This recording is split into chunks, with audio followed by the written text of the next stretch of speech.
Yeah, so I want to talk about the Leviathan and peoples and male and female and progeny and stuff. I want to make this little strange, perhaps an observation. I would say perhaps an observation. So I want to give two examples of something.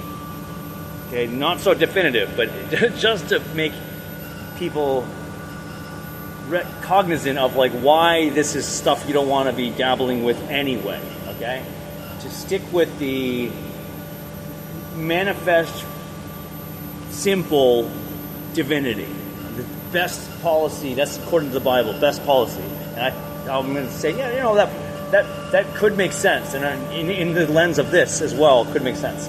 So one thing, I had a dream, and it was I'll get to that later. There's another thing. I saw this guy in this wooded area where I was staying, and he was like a Chabad guy, out of place.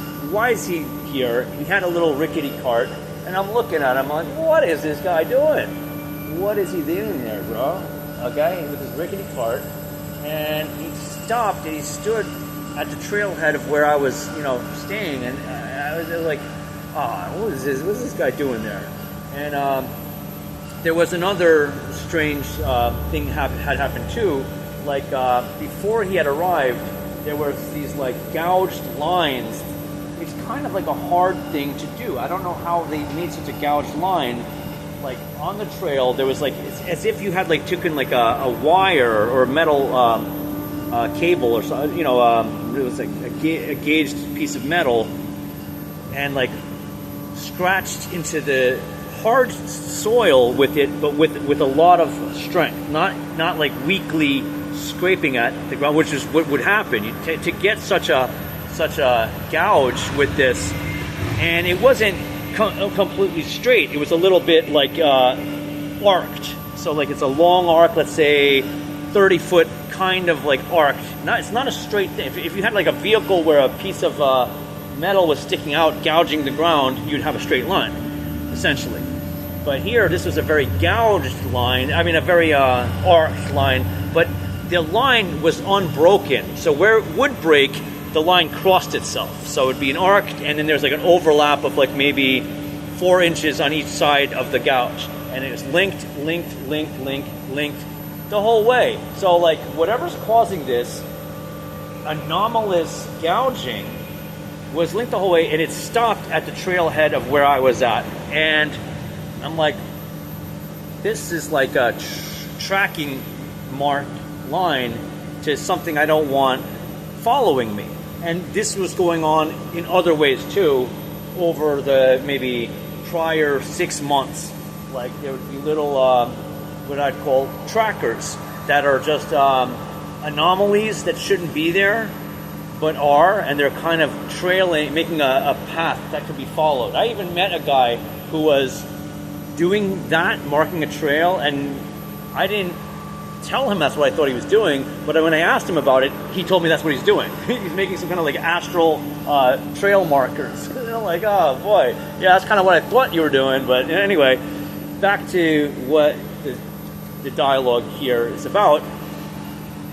Right after I saw those gouged lines, this Chabad guy is there, like, a day or two after, and I expected something. I'm like, I don't want what's coming. But here it is, this guy with his baggage, he's got luggage and stuff, out of place in the woods, and he stood there, standing there for like 10 minutes, and then he went away. Later, a whole collection of these demonic people, occupiers, would come. Amongst them was a woman. There's 2 women, I think, in particular. But this woman, I think she came in, a young woman in her 20s. But these are kind of very promiscuous people, and they are all like, she's sleeping around with like 20 guys. Okay, probably I don't know. They're all doing this. What they're, and they're all kind of dangerous and troublesome people. So my point with Leviathan and Behemoth and the Nephilim and the Sirens, I think I'm making my point here. Like, who is that Chabad? This is an old guy. Oh, and important detail. It happened just after this famous Chabad, I guess you can call him I don't know if that's like the proper term, he passed away, and it looked like the same guy. So it looked like this guy who was like 60. I think he claimed to be in his 50s, but he really looked like he was in his 70s. He looked older than he was. I don't know if he was an honest guy, and I don't think he was. And he got a lot of. He took his credit for being a guy. Oh, such a good guy. He made a little health supplement that was so useful. He made, I think, a lot of money on this too. But really, that's something I've been doing. It's pretty simple stuff. I go, the same thing he had as a product that was packaged, probably made in China, and he's making lots of money off it. It's something that shouldn't, you can get it at the local store. You buy it in bulk as cheap as you can get it and combine it yourself. And, what exact proportions, I don't know how important that is. It's probably less important than they're stating.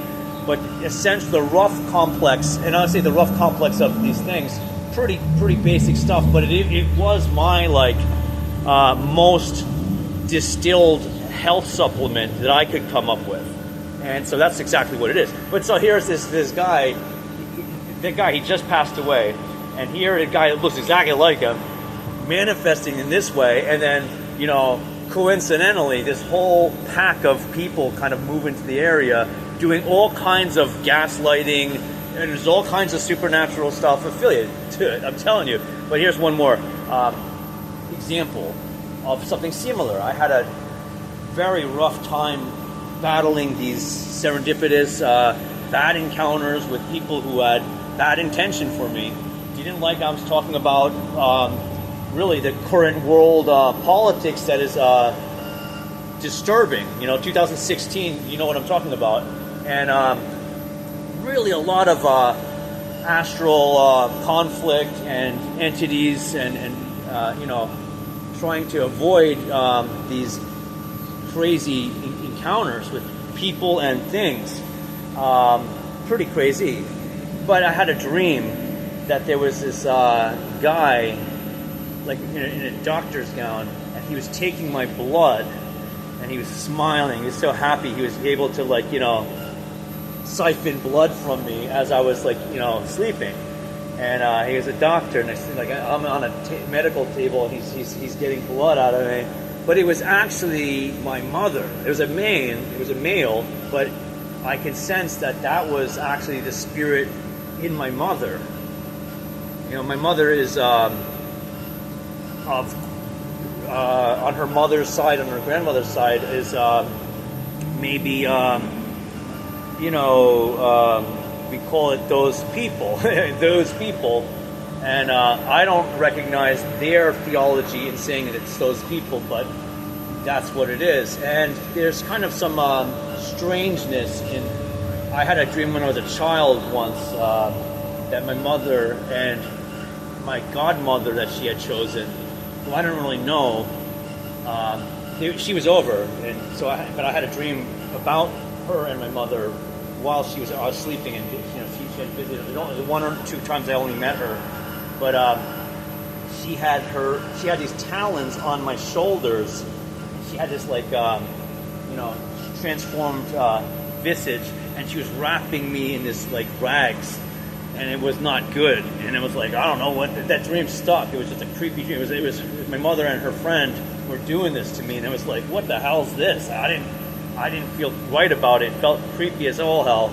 But anyway, that's what it reminded me of that dream much later in life, where this doctor is siphoning blood from me and is smiling.